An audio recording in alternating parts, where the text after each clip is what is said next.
2001 August மாதம் 27 தொடங்கப்பட்டது தமிழ் மரபு அறக்கட்டளை. உத்தமம் தமிழ் கணினி மாநாடு 2001 மலேசிய தலைநகர் கோலாலம்பூரில் நிகழ்ந்தபோது தமிழர் மரபினை காக்க கணினி தொழில்நுட்பத்தை அடிப்படையாக கொண்ட ஓர் அமைப்பு தேவை என்ற கருத்தை முன்வைத்தோம். அன்று அதிகாரப்பூர்வமாக தொடக்கம் கண்டது தமிழ் மரபு அறக்கட்டளை. தமிழர்களின் கலை பொக்கிஷங்களான கோயில் கட்டுமானங்கள், சிற்பங்கள் பற்றிய விழிப்புணர்வு ஊட்டும் நிகழ்ச்சிகள், கல்லூரி மாணவர்களுக்கான பயிற்சி பட்டறைகள், பராமரிக்கப்படாமல் அழிந்து வரும் ஆவணங்கள் பற்றிய பாதுகாப்பு நடவடிக்கைகள், தமிழர் வரலாற்றின் கவனிக்கப்படாத பக்கங்களை ஆய்வுக்குட்படுத்துதல், உலகளாவிய தமிழர் புலம்பெயர்வு ஏற்படுத்திய தாக்கத்தை ஆவணப்படுத்துதல் என பல பரிமாணங்களில் இயங்கி வருகிறது தமிழ் மரபு அறக்கட்டளை. தமிழர் வரலாறு என்பது ஒரு குறிப்பிட்ட மதம் மட்டுமே சார்ந்ததல்ல. தமிழ்நாடு பௌத்தம், சமணம், கிறித்துவம், இஸ்லாம், சைவம், வைணவம், சக்தி வழிபாடு, இயற்கை வழிபாடு, குலதெய்வ வழிபாடு, மூத்தோர் வழிபாடு என்ற பல்வகைப்பட்ட நம்பிக்கைகளின் அடிப்படையிலான பண்பாட்டை கொண்டிருக்கின்றது. பல்வகைப்பட்ட சடங்குகளும் சமய நம்பிக்கைகளோடு இயைந்து கடைபிடிக்கப்படுகின்றன. பூர்வ குடிகளின் தனித்தன்மையுடனான வாழ்வியல் கூறுகளும் மொழிகளின் வட்டார வழக்கு வேறுபாடுகளும் தமிழர் வரலாற்றுக்கு வளம் சேர்க்கின்றன. 2001 தொடங்கிய தமிழ் மரபு அறக்கட்டளையின் பணிகள் முதல் சில ஆண்டுகள் தமிழகத்தின் பல்வேறு கல்விக்கூடங்களிலும் மாணவர்களை சந்தித்து வரலாற்று சின்னங்களை சிதைக்காமல் பாதுகாப்பது பற்றிய விழிப்புணர்ச்சியை ஏற்படுத்துவதை முக்கிய செயல்பாடாக கொண்டிருந்தது. அதன் பின்னர் பல்வேறு திட்டங்கள் ஒவ்வொரு ஆண்டும் செயலாக்கம் கண்டன.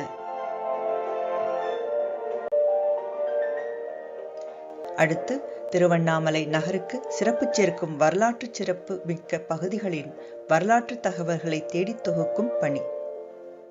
அதன் பின்னர் தூத்துக்குடி, மதுரை என்றும் தொடர்ந்தது. சோழர் கால கோயில் கட்டுமான கலைகள், சிற்பங்கள் பற்றிய ஆய்வின் போது நாம் பதிந்து வெளியிட்ட காணொளி பதிவுகள் இத்துறையில் ஆய்வு செய்வோருக்கு நிச்சயம் உதவும். தமிழக கோயிற்கலைகளில் தனித்துவம் மிக்க குடைவரை கோயில்களை அறிந்து கொள்ள ஒரு தனி வலைப்பக்கம், தமிழகத்தில் இஸ்லாமிய விழுமங்களை பதிந்து வைக்க ஒரு தனி வலைப்பக்கம், தமிழகத்தில் சமணம் தொடர்பான விழுமியங்களை பதிந்து வைக்க ஒரு தனி வலைப்பக்கம், உலகத் தமிழர்களுக்கு பெருமை சேர்த்த கீழடி ஆய்வுகள் தொடர்பான செய்திகளுக்கும் காணொளிகளுக்கும் ஒரு தனி வலைப்பக்கம், ஐரோப்பிய கிளையின் செயல்பாடுகளை பதிந்து வைக்க ஒரு தனி வலைப்பக்கம், இலங்கையில் தமிழ்ச் சுவடுகளை பதிந்து வைக்க இலங்கையின் யாழ்ப்பாணத்திற்கும் மலையக பகுதிக்கும் நேரில் சென்ற களப்பணிகளின் போது தொகுத்து வைத்த தகவல் களஞ்சியத்திற்கு ஒரு தனி வலைப்பக்கம், ஆய்வுக் கட்டுரைகளின் பதிப்பாக மின்தமிழ் மேடை ஆய்வு காலாண்டிதழ், மாதாந்திர செய்திகளின் தொகுப்பாக தினை செய்தி மடல், கருத்துக்களை பகிர்ந்து கொள்ள மின்தமிழ் கூகுள் மடலாளர் குழுமம். இவை மட்டுமா? தமிழர் வரலாற்றை பொதுமக்களும் அறிந்து கொள்ள வேண்டுமென்றால் அதற்கு கல்வெட்டுக்களை வாசிக்க தெரிந்திருப்பதும் அவசியமல்லவா? அதற்கு உதவும் வகையில் கல்வெட்டு பயிற்சிகளையும் நடத்தி பொதுமக்களிடையே கல்வெட்டுக்களின் முக்கியத்துவத்தை கொண்டு சேர்க்கின்றது தமிழ் மரபு அறக்கட்டளை. தமிழ்நாட்டின் ஒவ்வொரு தெருவும் ஒவ்வொரு மூலையும் ஏதாவது ஒரு வரலாற்று சின்னத்தையோ செய்தியையோ அல்லது நாட்டார் மரபுகளையோ தன் வசம் கொண்டிருக்கின்றன. அவற்றை பாதுகாக்க வேண்டுமென்றால் அவற்றை முறையாக அறிந்து கொள்வதும் தக்க அறிஞர்களின் உதவியுடன் நேரில் சென்று காண்பதும் அவசியமல்லவா? அந்த வகையில் அமைகின்றன தமிழ் மரபு அறக்கட்டளையின் மரபு பயணங்கள். வரலாற்றை பாதுகாப்பது மட்டுமே நம் பணியல்ல.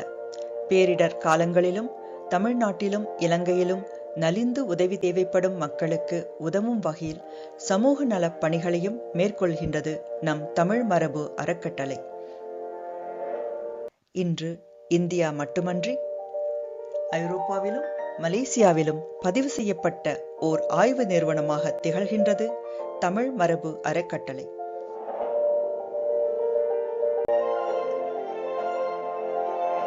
இலங்கை, பர்மா, அமெரிக்கா ஆகிய நாடுகளிலும் மேலும் உலகின் பல பகுதிகளிலிருந்து தன்னார்வலர்களினாலும் பயணத்தை தொடர்கின்றது ஜெர்மனியை தலைமையிடமாக கொண்ட நம் தமிழ் மரபு அறக்கட்டளை.